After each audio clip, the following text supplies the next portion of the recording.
it have funny, moments.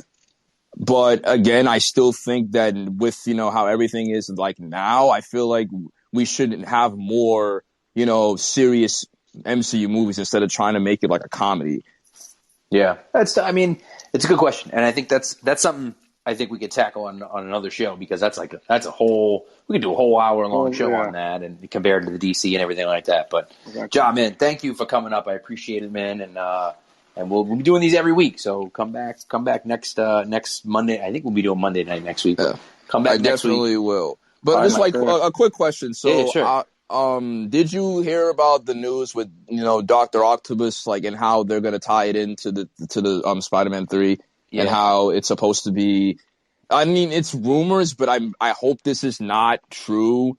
But the Dr. Octopus from it, like, it's going to be basically it's taking his character is being ripped from like Spider-Man 2. So this takes place like seconds after he brought the fusion reactor like down the river. But I think part of it too, and this is the thing, and of course we don't know, right? But it seems like those are going to be parallel universes, right? So like there's a parallel universe where Tobey Maguire's Spider-Man is still fighting Doc Ock. There's a parallel universe where what's his name? Andrew Garfield's is going to be fighting right. Spider-Man is fighting Electro. So I think that they're not going to be in this MCU. Now, I guess theoretically it's possible that they somehow cross over dimensions and end up in this one. But I think that's going to kind of be explained by, hey, this is an alternate dimension from us, and like this stuff is still happening right now, or whatever that may be. So I don't necessarily think that like Spider-Man 3, he's all of a sudden going to be here. I think that it's going to be, they're going to open up the multiverse, which is how I think they're going to kind of move forward. You're going to start to see the multiverse because that's how the Fantastic Four is going to get here, I think. And then, of course, the mutants question, who the heck knows how that's going to happen. But there's so many different things that they got to cover. You have to bring mutants in. You got to bring the Fantastic Four in. You got to do all these different things. So it's like, how do you do that? You do it with the multiverse, right? And so I think that's how that's going to come in. You know what I mean? And so I don't know. I wouldn't anticipate him being, one of those guys that it just like pops up in the MCU. He's going to be in an alternate dimension. You know what I mean? I just hope that they don't. I just, because like when I initially saw the tweets, my initial reaction, like I was actually pissed off because like I already don't really, I'm not a huge fan of the MCU Spider-Man. I don't hate Tom Holland. I think he is great with what he is given, but I do not like how John Watts is like, and the writers are writing this version of Spider-Man. And it's just like, and especially with if the rumors are true and we're bringing in Tobey Maguire and Andrew Garfield, it's going to definitely take the spotlight away from him. And I don't want that to happen because I already think that the Spider-Man in this universe does not have enough time to be like, moments to be on his own. He's always aided by somebody.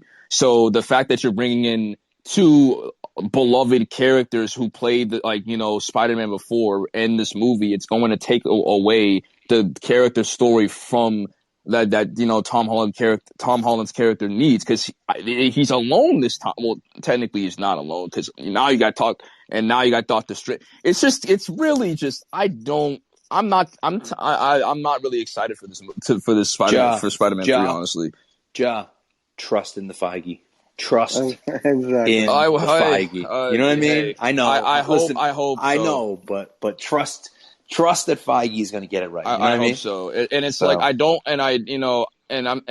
like John Watson how he does with Spider-Man, and I'm supposed to trust him with the Fantastic Four.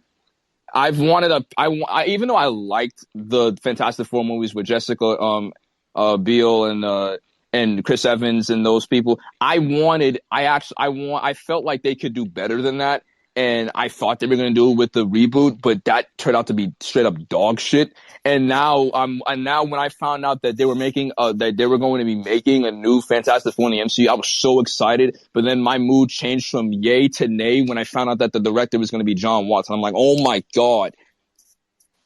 All right, listen, trust in the Feige. You know what I'm saying? Well, we got to move on. We got to bring somebody. All right. Sorry, I didn't want to take. I didn't want to take up most of your time. You're good. No worries, man. Thanks for coming up. Appreciate it, and we'll come back next week. We'll talk to you next week, man. I will. Thank you. All right, man. All right, so where'd Max go? Oh, is Max gone? Max may have bounced. Emily's there. Emily, you want to come up and chat? You've been active in the chat. I'm gonna send you a. Oh, look at this. What's up, Emily? I suppose. I was just like doing food prep while listening, and so yeah. I was interested. I was waiting to hear what Max had to say though, but I think I don't know the whole story of the conversation that he had or you had or whatever. But I think having a hard, very frank conversation within some part of the Marvel Cinematic Universe about race before, having that like come to moment about women. I think Captain Marvel was the beginning of it, but it's not like explicit yet. Yeah.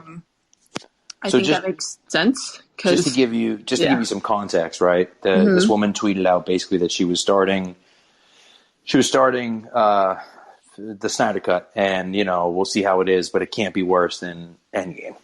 And she was like, and so Max was like, "What? Like, what do you mean?" So, and then she was like, it was super sexist, and they used everything the wrong way, and blah blah, blah and all this other stuff. And so I do think that there is a certain aspect of it that the women haven't been used really. And her argument essentially was that women in Infinity War and Endgame weren't used to the best of their abilities, which I think is true. I will say for Endgame, the majority of them were dead or off planet, like for the entire movie. Right, so you have to take they really couldn't do anything, account. right? Right, and so certainly there are parts of it. Now I think that we're starting to see this more. Wanda is going to be a huge part of the MCU moving forward.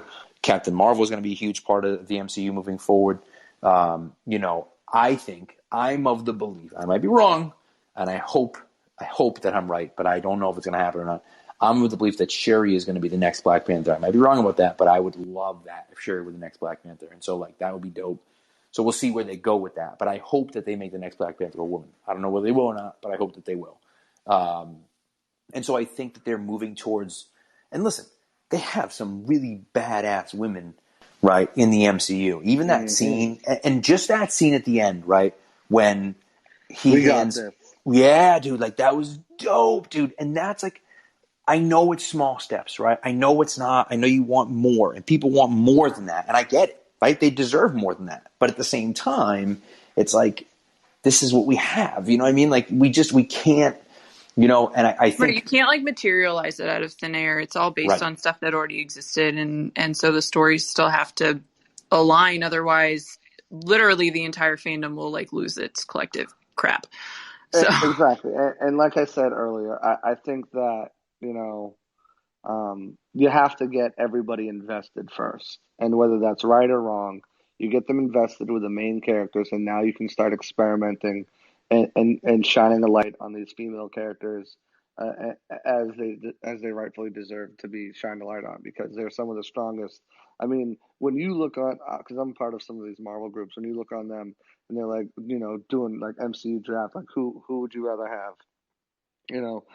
It's Doctor Strange, Captain Marvel, and Scarlet Witch, and two of those three are female characters because they're strong and they're badass. And by the way, not to interrupt you, but Captain Marvel in certain iterations was a man, and they chose to go with a female lead, which I think was the right decision. But Captain Marvel wasn't always a female in all the comic books, so they could have gone with a male character had they wanted to. I'm glad they didn't, but they could. And we've already seen one of the most powerful, portrayals of a female superhero, and not in the MCU, but as Storm. I mean, Storm. Halle Berry did an amazing job playing Storm, and she's badass. I don't know one person who doesn't like Storm. And she's a strong female lead character. Yeah, there's a lot to be said, I think. Can't wait for her to come back. Being bummed that more stories centered around women don't come sooner. I mean, that is a valid argument in certain situations, but I think just based on what I've heard right here, that also means that maybe there wasn't enough credit being given to the fact that so many of these men who've been lifted up and done a lot of amazing things literally would not be able to cope if not for the women in their lives. Like Tony Stark would not be alive if it were not for Pepper Potts. He would have been dead like decades ago. The Black Panther relied so heavily on guidance from other women, whether it's, members of the Dora Milaje or his sister or his mother or, his best friend / lover, whatever. But like he valued, I think he actually is the best example of how to value, and like receive and look for the counsel of women so far. Obviously like the relationship between Clint and Black Widow is fascinating. They're both very troubled people, but neither would exist anymore without the other. I mean, looking back at the whole thing. So when they might not be central, but they've been crucial. I mean, yeah. I mean, when he lost his family and turned into Ronin and he started killing people, then you can take that a step forward, and the powerful role that Gamora exactly had, and then even going into Ant-Man. I mean, without the Wasp. Yeah, two totally different stories of how daughters play a role in their father's success or failure. Well, and you know what I love too? I love the relationship between Clint and Nat, because finally we get a relationship between a male and a female that has zero sexual tension. There's not like, oh, who's going to sleep with who? Oh, are they going to like finally have sex again? No, it was just like it's a true they friendship. are best friends. Yeah. They completely love each other. Like they absolutely love each other, but as brother and sister, like completely nothing like that. It was just, it's so nice to see something like that, because so many times it's like, oh, there's a male and there's a female. Well, of course they're going to get together and they're going to hook up, and that's what's going to happen. Like, Max is- and it doesn't go that way. Oh, here's Max, he's back. So, but I like that a lot. So, Emily, stay up. I'm going to call Max up though, because I think he can add to the convo here. Hey, Max, what's up, welcome to the show. Good. I got a few minutes after breakouts because me and my wife are going to go do something. But, yeah. Sorry, I don't know what you guys have said. But I guess we're having the conversation. Yeah. From earlier, right? Yeah. So, correct, yes. yeah. So, I mean, yeah. So, I mean, just to provide context, Christina, actually, we don't work under the same property, but she does work for the same company I work for. So, like, it was like friendly banter between me and her. But she's like a great writer and editor and everything like that. So I respect her opinion. But I think like, she made a really good point, and I think it's just so interesting because, like, I know I came away from Infinity War and Endgame thinking, wow, like, some of these, great female characters that they built up, like, really were underutilized. Like, I know the ones that come to mind from here: Captain Marvel, Wanda, and Black Widow, and there's a lot, but I think those are the three main ones in my opinion. And then, but like for me, like, as a man, like, excuse me, it didn't necessarily, ruin the movie or ruin the, like, the legacy of the MCU or anything for me. Like, I thought as a whole, like, though it was still a great experience, and I loved it, and I continue to, really be invested in the MCU. But, for her as a woman, like, it ruined it for her, because there were a lot of things that that could have been done a lot better. And it wasn't necessarily even a matter of sort of like changing anything, from the comics, but I feel like there may have been, simple additions or changes that could have been made to, allow the female characters to have more of a impact on what was going on. So I kind of, after she explained it that way, I kind of understood where she was coming from. And she DM'd me, and she kind of gave me some more, like, details about like what she was trying to say. But I mean, yeah, I can't, Emily, I'd love to hear your thoughts, but like, as a guy, it sucked, but it didn't ruin the whole experience for me. But maybe other women don't feel the same way.